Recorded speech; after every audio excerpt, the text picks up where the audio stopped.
तर त्यांनी आपल्या टीमसाठीच नाही तर ब्रांचच्या प्रत्येक एजंटांसाठी सुद्धा तेवढंच त्यांचं कॉन्ट्रीब्युशन आहे. त्यांनी आपल्या वेगवेगळ्या भाषणामध्ये, वेगवेगळ्या ट्रेनिंगमध्ये, वेगवेगळ्या स्पीचेसमध्ये ब्रांचच्या ज्या मीटिंग्स आहेत त्या बुलदेव साहेबाशिवाय होत नाहीत, आपल्या सगळ्यांना माहीत आहे. आणि ते तेवढेच त्यासाठी त्यांचं जे योगदान आहे ब्रांचच्या प्रत्येक एजंटांना ते नेहमी लक्षात राहील असं त्यांचं योगदान आहे. पुढील संबोधनासाठी मी श्री पवित्र मंडल यांना बोलवतो.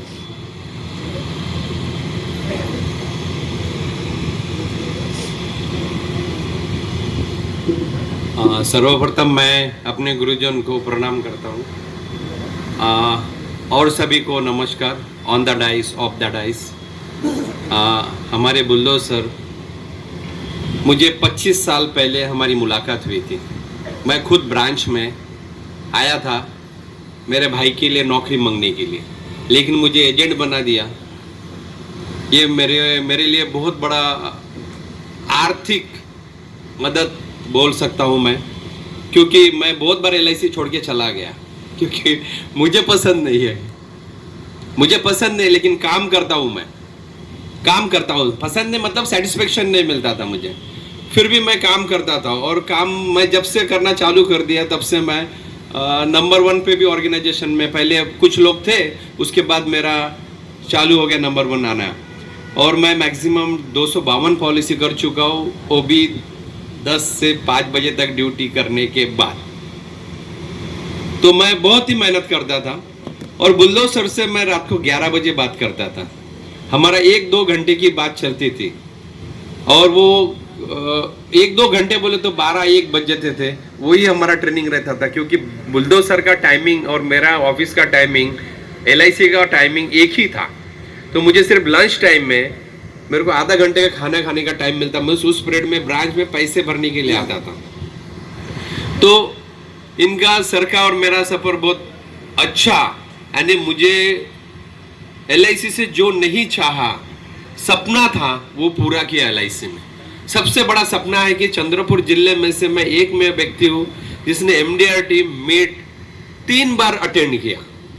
एक बहुत बड़ा अचीवमेंट मेरे लिए था. मैं सिर्फ सपने में प्लेन देखता था, कि पहले हमारे घर से प्लेन दिखता था आसमान में, अब नहीं दिखता क्योंकि पोल्यूशन के कारण. तो ये जो आर्थिक, और मुझे अच्छा रहना, अच्छे होटल में रहना, अच्छे घूमना फिरना, ये सिर्फ LIC के बदौलत हुआ. और सर ने मुझे, जिस दिन मैं ब्रांच में आया था 29 जनवरी सन 2000 सैटरडे, मैं तो नीचे SBI में आया था पैसे विड्रॉ करने के लिए. तो टोकन लेके क्या करूँ आधा घंटा, तो ऊपर भाई के लिए नौकरी मांगने आया था. और बुल्दो सर मुझे मिले वहाँ, और तब से मेरे को बोले कि ठीक है, तुम प्लान समझा दिए, नौकरी मिलेगा बोला, प्लान समझा दिए. मैं घर जाके मेरा घर से ही प्रीमियम लेके आया, और मंडे 31 जनवरी को पॉलिसी कंप्लीट की. मेरी एजेंसी शुरू हुई नहीं. बाद में मुझे पता चला कि मुझे एजेंट बनना है. मैं बोला मेरे कॉलेज में, SP कॉलेज में ऑलरेडी एक एजेंट है, मैं क्या बनाऊंगा. बोले मेरा तो पॉलिसी उसने खोल रखा था. तो मैंने बोला मुझे एजेंट बनना नहीं है. तो मैं जनवरी से लेके जुलाई तक एग्जाम नहीं दिया. और जुलाई में सर आके मेरे ब्रांच में, मेरे कॉलेज में आके सुबह सुबह पकड़ते थे SP कॉलेज में, और बताते थे कि मंडल तुम एग्जाम लिखो, मंडल तुम एग्जाम लिखो. तो मैंने क्या किया, सैटरडे का दिन था, सर आए मुझे मिले और बोले मंडल कल संडे तुम्हारा एग्जाम है. कहा 975. जाते जाते कॉलेज से, सॉरी कॉलेज नहीं, LIC ऑफिस से लेटर लेके जाना. मैं ब्रांच आया शाम को 4 बजे, और मुझे लेटर दिया तो बोर्रा ब्रांच में एग्ज़ाम सेंटर है. बोले बोर्रा कभी देखा नहीं था मैं सन 2000 साल में. तो मैं सुबह निकल गया, बोर्रा जाके एग्ज़ाम दिया, पास हो गया, और मेरी लाइसेंस मिल गया, और मैं धंधा करना चालू कर दिया. उस दिन से मैं पीछे मुड़ के नहीं देखा. और मेरी ज़िंदगी में LIC ने इतना पैसा दिया, मैं सोचा नहीं, सपने में भी नहीं सोचा. और MDRT में जाना इतना आसान नहीं है, उसका वीज़ा पास करना, बहुत लोग फेल हो गए. तो सर मेरे को इंग्लिश भी सिखाए, ट्रेनिंग दिए, ट्रांसलेट किया घंटों घंटों अमेरिका जाने के लिए. वहां जाके क्या क्या तकलीफें होंगी, मेरे को क्या है, हमने सारे क्वेश्चन लिख के रखे. क्योंकि मैं उसके पहले कहीं जाके आया था सिंगापुर वगैरह, तो मुझे जो जो तकलीफ हुई वो सारे बताए थे, क्योंकि तब गाइड था हमारे साथ में तो हमको तकलीफ नहीं थी।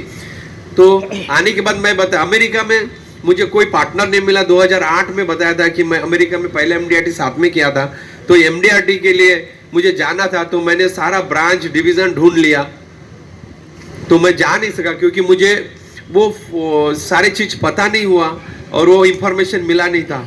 तो SDM सर के पास मैं एक दिन पहुंच गया। SDM सर ने मेरा बिजनेस देख के बोला इधर आओ, बोले तो सर मुझे बोला है अभी बिजनेस डालो, बोले तो मैं बोला सर मुझे MDRT जाना है किसी भी हालत में, मैं अभी कोई बिजनेस नहीं करने वाला। तो सर ने बोला है तो क्यों नहीं गया, बोले सर मुझे मालूम ही नहीं क्या करना पड़ता करके रजिस्ट्रेशन, बोले मुझे कुछ इंफॉर्मेशन नहीं मिला, मुझे ड्यूटी से टाइम भी नहीं मिलता। तो उन्होंने सर को बताया वहाँ पर, तो उस दिन मैंने मेरा रजिस्ट्रेशन कर दिया 2008 में। वहाँ कोई ऑफिसर था डिवीजन के लैपटॉप से, कोई और भी एजेंट लोग आए थे जो रजिस्ट्रेशन करना था, अपलोड करना था सर्टिफिकेट, वो लोग भी कर रहे थे, तो उसके साथ मैंने भी कर लिया। उसके बाद मैं पार्टनर नहीं मिला, MDRTs नहीं हुए। उसके बाद मैंने बहुत सारे लोगों को पूछा जो MDRT होते थे, वो लोग भी रेडी नहीं हुआ जाने के लिए। उसके बाद 17 में मैं अकेला तैयार हो गया, और 17 में अकेला मन बनाया। मेरे घर के लोगों से अपोज था कि मत जाओ करके, लेकिन मैंने बोल के गया मुझे MDRT जाना है, मैं वापस नहीं आया तो भी चलेगा पर मैं जाऊंगा। लेकिन उसका सारा ट्रेनिंग बुलदो सर से ही मिला, और सारा ट्रेनिंग बुलदो सर से ही मिला, और इसी तरह से हमारी गाड़ी चलती हुई मेरे भी 25 साल हो गया ये 28 जनवरी 2025 में। और एक बहुत बड़ा अपना एक अचीवमेंट और ट्रेनिंग सर के थ्रू मिला। और जैसे आशीष देव सर ने कहा है कि सर को मैंने बहुत सारे मीटिंग में भी बताया सबके सामने में, सर अब गुस्सा क्यों नहीं होते, इसीलिए हम काम नहीं करते। सर गुस्सा क्यों नहीं होते, इसीलिए हम काम नहीं करते। हम आके प्रॉब्लम बताते हैं, अगर आप कभी गुस्सा करेंगे तो हमको काम होगा, हमारे से काम होगा, क्योंकि हम काम करते करते बीच बीच में गायब हो जाते मार्केट से। तो इस तरह से हमारा सफर चला। सर का